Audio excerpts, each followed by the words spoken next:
What's up mga lods? Magandang umaga. Isa ka ba sa nakaranas na nakatanggap o naka-experience na hindi makapag-react, makapag-comment o makapag-like ng mga video? Ibig sabihin yan, restriction po kayo sa pagre-react, pagla-like at pagko-comment. So ang gagawin nyo lods, huwag nyo nang ulitin ang ganong gawain. Sumubra po yung pag-react nyo, sumubra din yung pagko-comment nyo, dahil yan po ay tinatawag na fake engagement. Akala kasi ni Meta robot yung gumagawa.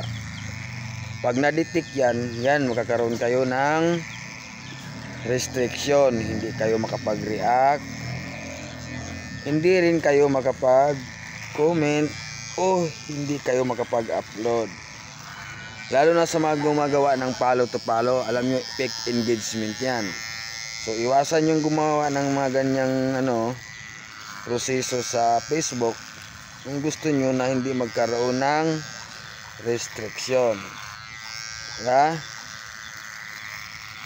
So ulitin ko, huwag kayong gumawa ng fake engagement kasi doon kayo magkakaroon ng fake ng restriction.